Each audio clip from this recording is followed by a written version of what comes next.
Kapok di penjara selama 3 tahun, Sugi Nur Raharja atau biasa dipanggil Gus Nur akhirnya kapok dan insaf tidak akan memperkarakan terkait ijazah Pak Joko Widodo. Dan sepertinya Sugi Nur keluar dari penjara, Roy Suryo dan kawan-kawan ini menuju ke penjara menggantikan Sugi Nur Raharja. Dan inilah beritanya. Sudah berazam, sudah bernadar, sudah berjanji bahwa saya tidak mau lagi membahas ijazah palsu ya. Saya sudah tidak mau lagi terseret ke dalam pusara lingkaran setan itu. Dalam tanda petik ya. Tapi pertanyaan ini tetap saya jawab untuk membatalkan tanggung jawab saya ya. Tanggung jawab saya di hadapan Allah dan di hadapan semua lain, sesama hamba Allah, sesama anak negeri ini ya. Saya sekarang punya pendapat pribadi masalah itu, kurang lebihnya seperti itu. Jadi saya tidak akan membahas ijazah palsunya, saya tidak akan menyentuh ranah itu lagi, tapi saya ingin memberikan kontribusi kepada yang pro dan yang kontra. Assalamualaikum warahmatullahi wabarakatuh. Alhamdulillah, Allahumma sholli ala Sayyidina Muhammad wa ala ali Sayyidina Muhammad. Saudara Gus Nur, teman-teman Gus Nur, sahabat Gus Nur, jamaah hamba Allah dimanapun berada, Alhamdulillah ya Allah, Alhamdulillah ya Allah, Alhamdulillah ya Allah. Ketemu lagi setelah lama tidak ketemu. Hari ini Minggu Ahad 27 April 2025 jam setengah 9 malam saya berada di kediaman ya, di rumah Malang. Baru keluar dari penjara, baru bebas dari penjara, baru dientas dari kawah Chandra di muka, baru lulus dari pesantren kehidupan, dari Universitas Kehidupan di Bareskrim, di Rutan Bareskrim Jakarta, pindah ke Rutan Polda Jateng, pindah di Rutan Makobrimob, dan pindah di Rutan Surakarta. Masya Allah. Oke. Alhamdulillah, sini hari Minggu Ahad 27 April 2025 saya kembali menyapa jenengan semuanya. Alhamdulillah. Jadi gini teman-teman, insya Allah ini video perdana saya pakai kaos, ada tulisannya sehat imani, sehat duwite, sehat awae. Amin. Sehat imani, sehat duwite, sehat awae, insyaallah. Amin amin ya rabbal alamin. Aminkan ya, aminkan. Baik, jadi gini, saya nggak panjang-panjang dulu karena ini perdana, tapi intinya insyaallah mohon doa restunya sahabat Gus Nur, teman-teman Gus Nur. Insyaallah ke depan ini kita akan kembali berjihad, kembali beraktivitas, melayani cahaya Allah, melayani takdir Allah, bermanfaat untuk banyak orang ya. Khairun nas anfa'uhum linnas, mengamalkan satu hadis, yaitu akan menjadi orang yang bermanfaat untuk banyak orang secara acak ataupun tidak acak lah, kurang lebih seperti itu. Nah, kita akan lanjutkan program-program yang dulu kita punya, bedah rumah fakir miskin, bedah masjid gitu kan, infak beras dan sebagainya. Tapi kita akan fokus dulu yang pembangunan masjid yang di Singosari. Jadi kita bangun masjid di Singosari, belum selesai, saya ditangkap, saya dipenjara, sekarang pembangunannya berhenti. Nah, insya Allah hari ini kita niatkan lagi, akan kita lanjutkan lagi pembangunannya.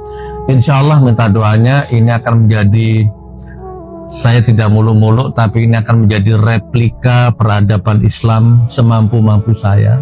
Akan menjadi kawasan destinasi wisata religius, akan menjadi masjid yang aktif 24 jam melayani umat.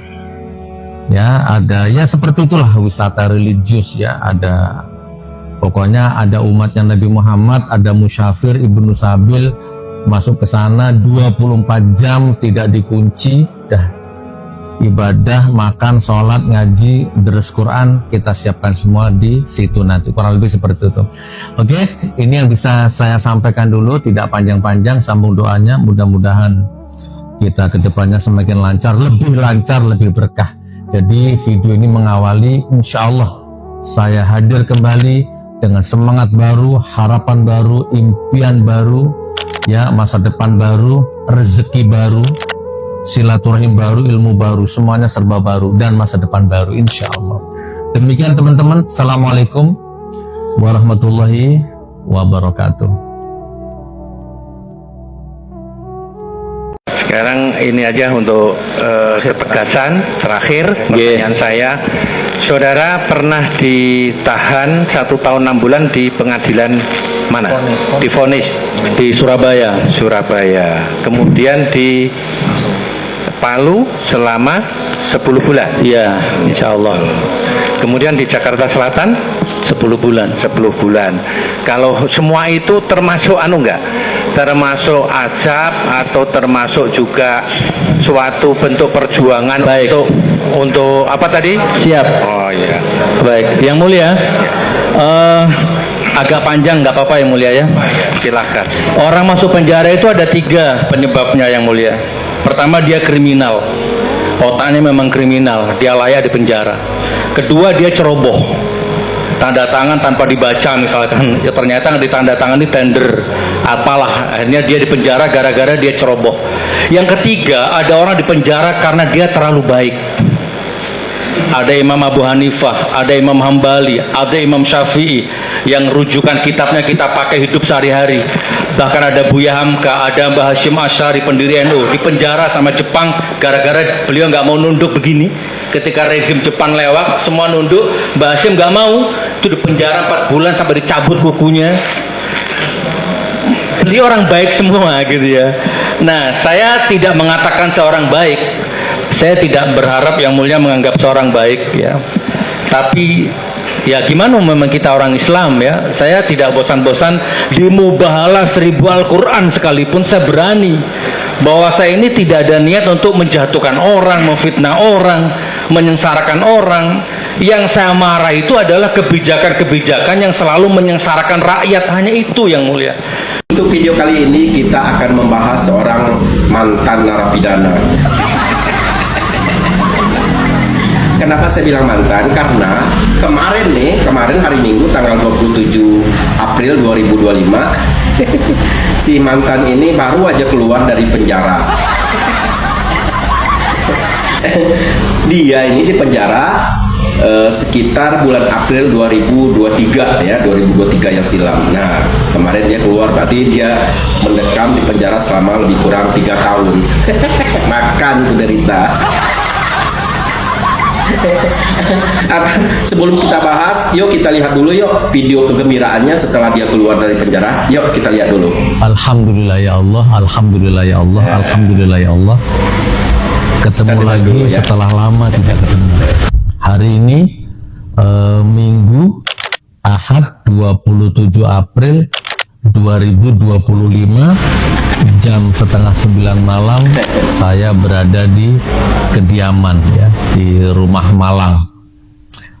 Baru keluar dari penjara, baru bebas dari penjara, baru dientas dari kawah Chandra di muka, baru lulus dari pesantren kehidupan, dari Universitas Kehidupan di Bareskrim, di Rutan Bareskrim Jakarta, pindah ke Rutan Polda Jateng, pindah di Rutan Makobrimob, dan pindah di Rutan Surakarta. Masya Allah. Oke. Alhamdulillah, sini hari Minggu Ahad 27 April 2025 saya kembali menyapa jenengan semuanya. Alhamdulillah. Nah, udah sama-sama kita dengar kan? Berarti dia tuh udah keluar gitu, udah keluar murni kayaknya per hari Minggu kemarin. Kenapa dia ini saya bahas? Karena sangat erat hubungannya dengan yang sekarang. Jadi 11-12 lah gitu. Kalau si Gus Nur ini kan dulu dijerat dengan Undang-Undang ITE tentang pencemaran nama baik terhadap Presiden Republik Indonesia Bapak Joko Widodo saat itu. Dan juga kasus penistaan agama. Jadi dia ini kan dulu pernah mengundang Bambang Tri ke podcast dia. Nah, waktu itu dia sempat mubahalah juga dulu. Ditumpukin tuh Al-Quran ya, Al-Quran di atas dia tuh. Nah, dia bersumpah di situ. Supaya apa? Supaya dia meyakinkan masyarakat bahwa ijazah Pak Jokowi itu benar-benar palsu, kan begitu. Tapi senjata makan tuan, sehingga dia dijerat dengan pasal penistaan agama dan juga pencemaran nama baik, Undang-Undang ITE. Aduh, ini benar-benar. Nah, sekarang kalau dia ini dulu dijerat dengan Undang-Undang pencemaran nama baik dan juga penistaan agama. Nah, yang 4 orang ini yang akan menggantikan Gus Nur ini, mereka ini akan dijerat dengan pasal 160 KUHP mengenai penghasutan. Jadi kan dulu ada istilah hilang 1 tumbuh 1000 ya. Kalau yang ini hilang 1 tumbuhnya 4. Jadi yang 1 ini si Gus Nur ini keluar, nanti digantiin sama yang 4, kan begitu.